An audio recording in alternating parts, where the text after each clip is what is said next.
নমস্কাৰ ছাত্ৰ ছাত্ৰীসকল, এটা বহুতে বেছি গুৰুত্বপূৰ্ণ খবৰ তোমালোকৰ কাৰণে।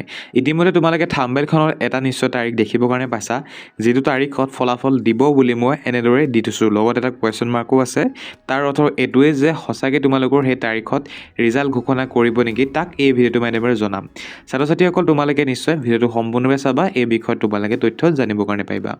লগতে আৰু মই লিখিছোঁ যে যদি তোমালোকৰ ভয় লাগিছে মেট্ৰিক পৰীক্ষা বা হায়াৰ ছেকেণ্ডেৰী পৰীক্ষাৰ ফলাফল কি হ'ব বুলি, ভবামতে ৰিজাল্ট হ'বনে নহয়, যদি বেয়া হয় পৰীক্ষা তেনেহ'লে কি হ'ব, বা তোমালোকে কি কৰাটো উচিত বা ভৱিষ্যতে তোমালোকে কি কৰাটো হ'ব বা কি কৰিব লাগিব, সেই সন্দৰ্ভত এই ভিডিঅ'টোৰ মাধ্যমেৰে তোমালোকৰ সৈতে আলোচনা কৰিম। নিশ্চয় সম্পূৰ্ণৰূপে ভিডিঅ'টো চাই থাকিবা।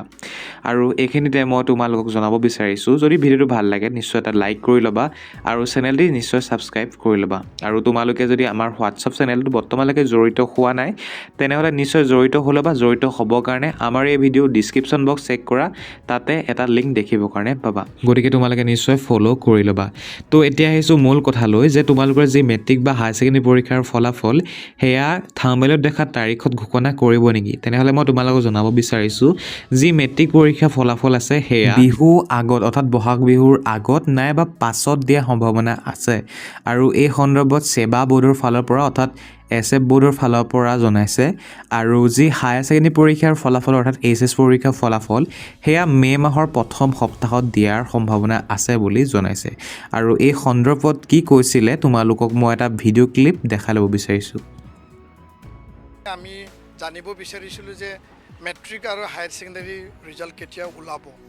তো জৈন ডাঙৰীয়াই কৈছে যে মেট্ৰিকৰ ফলাফল বিহু আশে পাশে, বিহু পিছতো হ'ব পাৰে, অতি সোনকালে ওলাব বুলি কৈছে। প্ৰস্তুতিত মানে তুংগত আছে আৰু তেওঁলোকে যিমান সোনকালে পাৰে ওলাবৰ কাৰণে তেওঁলোকে প্ৰস্তুতি বা তেওঁলোকৰ যিখিনি প্ৰচেছ আছে, প্ৰক্ৰিয়া আছে, সেইখিনি তেওঁলোকে কৰি আছে।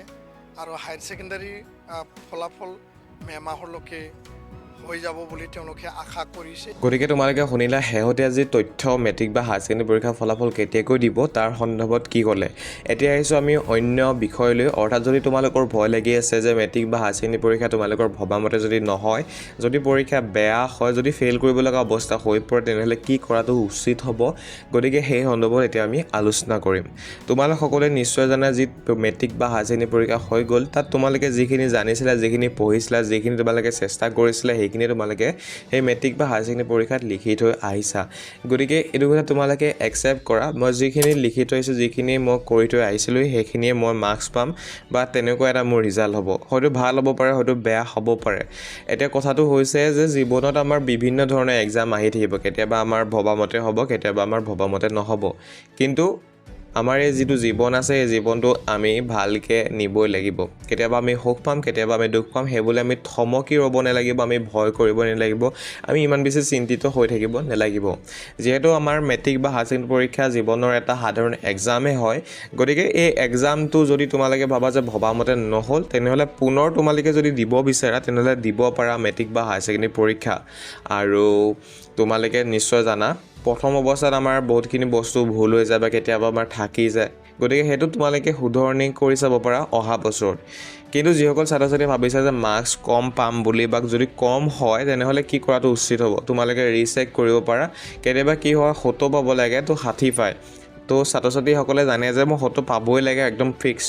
তো কেতিয়াবা তোমালোকৰ মাৰ্কছটো গণ্ডগোলকৈ তেওঁলোকে টিচাৰসকলে চায়। গতিকে তোমালোকে ৰিচেক কৰি পিনি সেই মাৰ্কছটো যিটো পাব লাগে বুলি ভাবা, সেই মাৰ্কছটো তোমালোকে ল'ব পাৰা। আৰু এটা কথাই মই তোমালোকক ক'ব বিচাৰিছোঁ, মেট্ৰিক বা হায়াৰ ছেকেণ্ডেৰী পৰীক্ষা আমাৰ জীৱনৰ এটা সাধাৰণ এক্সাম হয়। আৰু এই এক্সামৰ জৰিয়তে আমি গম পাওঁ যে আমাৰ জীৱনত অন্যান্য যিখিনি পৰীক্ষা আহি আছে সেয়া কেনেধৰণৰ হ'ব পাৰে। আৰু সেইকাৰণে ইমান বেছি তোমালোকে বৰ্তমান সময়ত চিন্তিত নহ'বা। আৰু বৰ্তমান সময়ত তোমালোকে এটা নতুন স্কিল, অৰ্থাৎ নতুন এটা তোমালোকে বস্তু শিকা, যিটোৱে ভৱিষ্যতে তোমালোকৰ যি ফিউচাৰ আহি আছে, সেই ফিউচাৰ যাতে তোমালোকৰ সহায় হয়।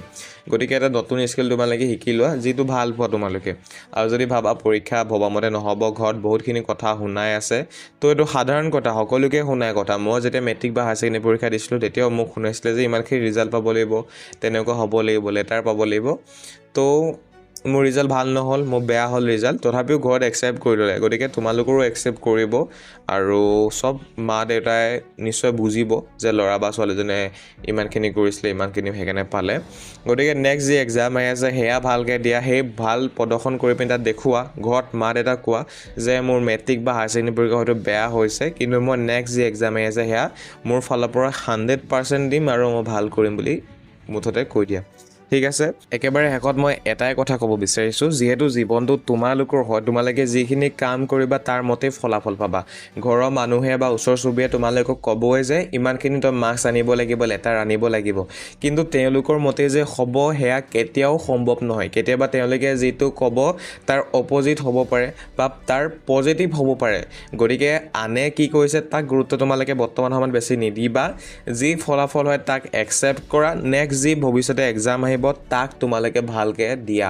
আৰু বৰ্তমান সময়ত বহুতে চিন্তিত যিহেতু তোমালোকে হৈ আছে, গতিকে মেডিটেশ্যন কৰিব তোমালোকে পাৰা, ব্যায়াম কৰিব পাৰা, এক্সাৰচাইজ কৰিব পাৰা, তেতিয়া তোমালোকৰ মাইণ্ডটো ভাল হ'ব। আৰু পৰাপক্ষত মই তোমালোকক ক'লোৱে এটা নতুন স্কিল শিকা, নতুন এটা বস্তু শিকা, যিটো জৰিয়তে তোমালোকৰ ফিউচাৰত লাভ হ'ব বা তাৰ জৰিয়তে তোমালোকে বহুতখিনি বস্তু জানিব পাৰিবা, শিকিব পাৰিবা বা কৰিব পাৰিবা। আৰু যিসকলে ভাবিছা যে পৰীক্ষাত আমি ফেইল কৰিম বুলি, তোমালোকে নেক্সট বছৰৰ কাৰণে প্ৰিপিয়েশ্যন কৰা, নেক্সট বছৰৰ মেট্ৰিক বা হায়াৰ ছেকেণ্ডেৰী পৰীক্ষা দিয়া, তাত ভাল কৰিবৰ কাৰণে চেষ্টা কৰা। গতিকে ভিডিঅ'টো ইমানেই আছিলে, ভিডিঅ'টো চোৱাৰ কাৰণে তোমালোকক ধন্যবাদ।